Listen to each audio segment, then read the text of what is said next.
Hello everyone, AIBE series में आज discuss कर रहे हैं contract law.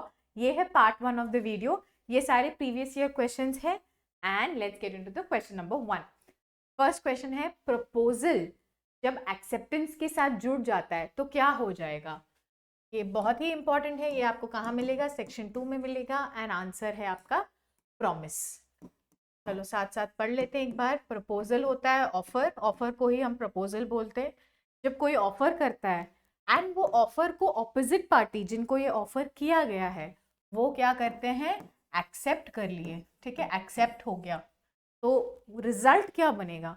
Offer plus acceptance क्या बन जाता है? प्रॉमिस। ठीक है, ऑप्शन भी काफी क्लियर है। प्रॉमिस अंडर 2B, ये आपको बेरैक में सेक्शन 2 में इजीली मिल जाएगा। चलो नेक्स्ट देखते हैं। ऑफर अंडर 2A, यहाँ पे देखा है ना, ऑफर प्रपोजल या ऑफर एक ही होता है। वर्ड्स कभी कभी प्रपोजल बोलते हैं, कभी कभी ऑफर बोलते हैं। ये कह रहे हैं ऑफर होता क्या है? ऑफर होता है ये option B, suggestion by one person to another. तो ऑफर एक ए है, ए करता है बी को कोई ऑफर, क्या करने के लिए? या फिर कुछ करने के लिए ऑफर करते हैं, या फिर ये ऑफर करते हैं कि मैं कुछ नहीं करूंगा, आइदर टू डू समथिंग और to not to do something.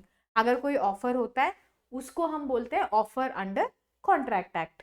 बहुत सिंपल। और ये ऑप्शन देखना, विलिंगनेस टू, अगर सिर्फ विलिंगनेस है पर वो कम्युनिकेट नहीं हो रहा है तो वो ऑफर नहीं है। सिर्फ कम्युनिकेशन है पर क्या कम्युनिकेट कर रहे हैं? टू डू समथिंग और to not to do something, है ना, तो वो अगर नहीं है तो इसलिए ऑप्शन ए भी नहीं है।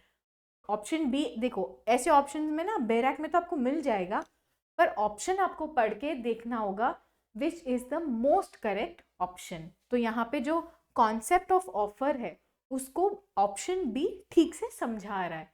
तो समटाइम्स ना AIBE एग्जाम में ऐसा होता है, सिंपल क्वेश्चन होता है पर उन ऑप्शंस में से you have to pick the most correct option. जो वो कॉन्सेप्ट है, वो कॉन्सेप्ट को कौन सा ऑप्शन बहुत अच्छे से समझा रहा है वो होगा आपका करेक्ट आंसर। ठीक है, चलो देखिए, कॉन्ट्रैक्ट एक्ट से आप 5 to 6 क्वेश्चंस एक्सपेक्ट कर सकते हैं एंड जनरली ये बहुत सिंपल होते हैं। तो इसलिए मैं सजेस्ट करूंगी कि हमेशा कॉन्ट्रैक्ट एक्ट का बेरैक ले जाओ एंड सारे क्वेश्चंस आंसर करके आ जाओ। नेगेटिव मार्क्स तो है नहीं AIBE में, तो do not lose any questions. ठीक है, 5 to 6 तो पक्का आएंगे इजीली। आप 40, अगर आप सारे इंपॉर्टेंट सब्जेक्ट्स पढ़ेंगे तो 40-45 आप इजीली स्कोर कर लोगे। ठीक है, नेक्स्ट ये पूछ रहे हैं एग्रीमेंट एनफोर्सेबल इन लॉ क्या बन जाता है? ये हो जाता है आपका कॉन्ट्रैक्ट। एग्रीमेंट प्लस एनफोर्सेबिलिटी, इसको क्या बोलते हैं हम? कॉन्ट्रैक्ट। ये आपको रटना है, ये तो रटना ही पड़ेगा, है ना। एग्रीमेंट है जो लीगली एनफोर्सेबल, मतलब लीगल इन लॉ, वो वैलिड है, वो लीगली एनफोर्सेबल है, तो उसी को हम बोलते हैं कॉन्ट्रैक्ट। अगर कॉन्ट्रैक्ट मतलब अगर कोई एग्रीमेंट है पर वो लीगली करेक्ट नहीं है, वो लीगली आप कोर्ट में एनफोर्स नहीं कर सकते, तो वो कॉन्ट्रैक्ट नहीं बनेगा। ओके, हाँ ये पूछ रहे हैं वॉइड। वॉइड क्या होता है? वॉइड का मतलब कुछ नहीं है, अगर वो लीगली करेक्ट नहीं है। यहाँ पे हमने जो बात किया है ना, एनफोर्सिबिलिटी, अगर एग्रीमेंट है पर एग्रीमेंट में एनफोर्सिबिलिटी नहीं है, वो लीगल नहीं है, तो वो क्या हो जाएगा? वो हो जाएगा वॉइड। तो ऑप्शन में देखना क्या है, agreement not enforceable by law. ये सारे PYQs ही हैं, ये AIBE के ही PYQs हैं। तो आप देख रहे हो ना, बहुत मुश्किल नहीं है। कॉन्ट्रैक्ट से बहुत मुश्किल क्वेश्चंस नहीं आते, काफी डायरेक्ट आते हैं। ओके, हाँ ये थोड़ा सा वो वैसा क्वेश्चन है जो आपको बैरक में शायद नहीं मिले, क्योंकि ये पूछ रहे हैं लैटिन मैक्सिम पे। तो ये लैटिन मैक्सिम का मीनिंग क्या है? क्वी फैसिट पर एलियम फेसिट पर से, ये होता है एजेंसी जो पढ़ते हैं ना, स्पेशल कॉन्ट्रैक्ट, ये एजेंसी का बेसिस है। तो ऑप्शन आपका आता है ऑप्शन ए। जो प्रिंसिपल होता है, प्रिंसिपल कौन होता है मैम? प्रिंसिपल वो वाला इंसान होता है जो एजेंट को अपॉइंट करते हैं। Principal appoints agent. Both the terms are important. और प्रिंसिपल मतलब यहाँ पे लिख लेती हूँ, प्रिंसिपल ने अपॉइंट किया एजेंट को, है ना। तो जो भी ये एजेंट करता है, एक्ट्स ऑफ एजेंट, तो जो भी काम ये एजेंट करता है वो इन लॉ की क्या माना जाता है, वो मानते हैं कि प्रिंसिपल ने ही किया है। तो जो भी एक्ट है एजेंट का, लॉ में ऐसे मानते हैं कि वो प्रिंसिपल ने ही किया है। ये वाला लीगल प्रिंसिपल जो है वो आता है आपका ये वाला लीगल मैक्सिम से, ठीक है। ये हो गया थोड़ा कॉन्सेप्चुअल, एक बार फिर से देख लो, इसको अभी रट लो। ये लीगल मैक्सिम, क्यूई फेसिट पर एलियम फेसिट पर से, जो भी एजेंट करता है वो लॉ में माना जाता है कि प्रिंसिपल ने ही किया है। स्पेशल कॉन्ट्रैक्ट से आते हैं क्वेश्चंस, ठीक है। ये भी देखो बेलमेंट है, स्पेशल कॉन्ट्रैक्ट से आया है। ये पूछ रहे हैं बेलमेंट अगर फ्री है, मुफ्त में कर रहे हैं बेलमेंट, तो उसको क्या बोलते हैं। ऑप्शन है सी, सिंपल है ये। बेलमेंट में हमेशा कंसिडरेशन होनी चाहिए, ठीक है। बेलमेंट में कंसिडरेशन होती है। तो कोई भी किसी को भी आप गुड्स दे रहे हो, यूज ऑफ गुड्स, तो उसके अगेंस्ट आप पैसे लोगे, कोई कंसिडरेशन तो आप लोगे। पर अगर आप नहीं ले रहे हो, कुछ भी पैसा नहीं ले रहे हो, तो उस बेलमेंट को हम क्या बोलते हैं, जो मुफ्त में अगर आप गुड्स दे रहे हो उसको बोलते हैं ग्रैचुइटस बेलमेंट। हो गया। चलो, ये कह रहे हैं कि अब ये जो ऑफर एंड एक्सेप्टेंस हुआ था, हमने जो डिस्कस किया, ऑफर है, एक्सेप्टेंस भी है, तो ये हो जाना चाहिए ना प्रॉमिस। तो ये जो हुआ है ना, ये आमने सामने नहीं हुआ है, ये ऑफर एंड एक्सेप्टेंस हुआ है लेटर्स। तो ए ने एक लेटर लिखा, बी ने भी एक लेटर लिखा। तो ये पूछ रहे हैं ये कॉन्ट्रैक्ट कहाँ बना है। जैसे ए मान लीजिए है दिल्ली में और बी मान लीजिए है हैदराबाद में, तो आप कहाँ मानोगे, प्लेस ऑफ कॉन्ट्रैक्ट दिल्ली है या हैदराबाद है। तो ऑप्शन में से आप देखोगे तो आंसर है जहां पे letter of acceptance is posted, ये हो गया आपका आंसर।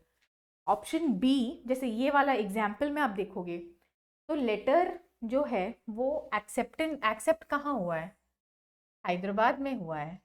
ये ऑफर उन्होंने दिया है, वो लेटर गया है हैदराबाद, और हैदराबाद में बी ने फिर अपना जो लेटर है वो लिखे और फिर दिल्ली भेजे। तो जहाँ पे ये एक्सेप्टेंस हुआ है, ये थोड़ा मैं 2-3 बार इसलिए रिपीट कर रही हूँ क्योंकि बहुत कंफ्यूजन होता है बच्चों को। ये मतलब जितने भी बार क्लास में आप सुन लो, कितना भी बेरैक्ट हो, ये आप गलत करोगे, तो इसलिए मैं फिर से बोल रही हूँ। जहाँ पे पोस्ट होती है लेटर, पोस्टिंग ऑफ लेटर ऐसे भी याद कर सकते हो। पोस्ट जो बी हैं जिनको ऑफर देते हैं, वो जहाँ पे पोस्ट करते हैं उस सिटी को हम बोलते हैं जहाँ पे कॉन्ट्रैक्ट बना है। चलो, फिर एजेंसी का एक और क्वेश्चन आ गया। तो आप देख ही रहे हो एजेंसी से काफ़ी क्वेश्चन है, बेलमेंट से भी क्वेश्चन है, तो वो वाला भी पढ़ना है। हाँ, तो ये कह रहे हैं कि एसेंस क्या होता है। देखो, रिप्रेजेंटेटिव पावर, जैसे मैंने अभी समझाया था, प्रिंसिपल एजेंट को अपॉइंट करता है, तो एजेंट का रोल क्या हो जाता है, representative. He acts as a representative of the principal. तो आपका ऑप्शन हो गया ऑप्शन ए, रिप्रेजेंटेटिव कैपेसिटी। ये थोड़ा इंपॉर्टेंट है, ठीक है, ध्यान से देख लो। यहाँ पे कह रहे कि एक पर्सन है, मान लो A, and he has multiple debts. जैसे एक है 10,000 का उधार है, 10,000 का उधारी है, एक हो गया 5,000, एक हो गया 6,000, ऐसे बहुत सारे किस्त बचे हैं, ठीक है। और ए फाइनली कितने पैसे देता है, उसने मान लीजिए 7,000 रुपये दिए, और उसने ये नहीं समझाया कि ये 7,000 ये 10,000 के लिए है, ये 5,000 के लिए, ऐसा उसने कुछ नहीं समझाया। तो ऐसे टाइम में when multiple dates are there, जब आपके काफ़ी किस्त हैं, तो ये जो आपने नए पैसे दिए हैं किस्त के लिए, तो ये किस में जाएगा, इसको हम बोलते हैं क्लेटन्स रूल। ये क्वेश्चन बहुत बार आ चुका है और ये बेरैक में नहीं होता है, क्लेटन्स रूल। और ये आपका आता है section 59 to 61। Got it? Section 59 to 61। Okay, एक बार देख लो अभी, ठीक है। चलिए लास्ट है, बहुत इजी है, ऑप्शन है ऑल ऑफ द अबव। साथ साथ एक बार पढ़ लेते हैं। प्रपोजल प्लस एक्सेप्टेंस हो गया आपका प्रॉमिस। प्रॉमिस में अगर कंसिडरेशन जुड़ जाता है, वैलिड कंसिडरेशन, कंसिडरेशन कैसी होनी चाहिए? वैलिड होनी चाहिए। वैलिड कंसिडरेशन हो गया तो एग्रीमेंट हो गया, और एग्रीमेंट अगर लीगल एनफोर्सिबिलिटी हो जाती है तो वो बन जाता है कॉन्ट्रैक्ट। तो सारे करेक्ट है। आपने देखा सेक्शन 2 से बहुत क्वेश्चंस आए हैं और स्पेशल कॉन्ट्रैक्ट से भी काफ़ी क्वेश्चंस आते हैं, ठीक है। और क्लेटन्स रूल काफ़ी बार रिपीट हुआ है, ठीक है। चलो ये हो गया अपना पार्ट 1। पार्ट 2 में और क्वेश्चंस डिस्कस करेंगे एंड इससे आपका कॉन्ट्रैक्ट एक्ट की तैयारी पूरी हो जाएगी AIB के लिए।